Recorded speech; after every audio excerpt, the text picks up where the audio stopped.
Alors là, nous parlons évidemment d'un sujet politique fort sensible et épineux, mais plus largement, il semble quand même que le fœtus soulève pour chacun d'entre nous des sentiments quand même assez contradictoires, comme si nous étions, quand on parle du fœtus, de manière individuelle, presque vraiment très intime, pris dans une sorte de vertige entre répulsion et fascination. En quoi alors le fœtus est-il l'objet de répulsion, de mise à distance? Ok. Donc ça, c'est vraiment, je dirais, le fond de l'affaire du dossier fœtus.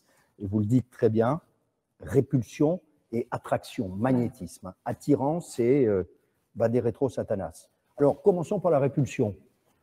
Ça ne vous a pas échappé, nous sommes une société qui est fondée sur l'interdit de l'inceste.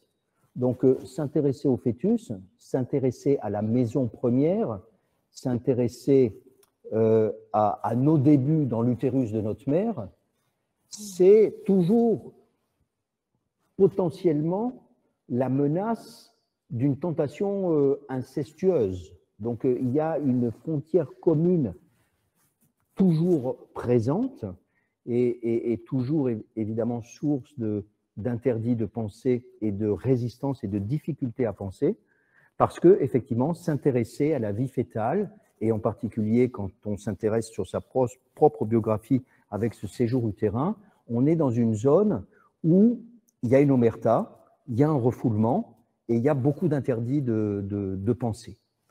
Donc ça, c'est pour la répulsion. Alors, c'est-à-dire, juste pour bien comprendre, en fait, s'intéresser à la vie fœtale, ça nous ramène fatalement voilà. à notre propre passé de fœtus. Alors, voilà, c'est vraiment ça que par contiguïté, je m'apprêtais à dire.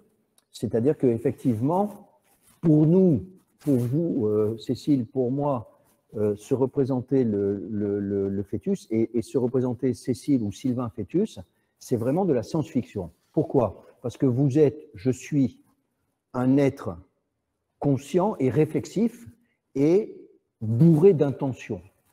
Et le fœtus mammifère tel que je l'imagine, alors dit de façon un peu intello, il a un fonctionnement non thétique, et non thétique en philosophie, ça veut dire non réflexif, et ça veut dire aussi non intentionnel.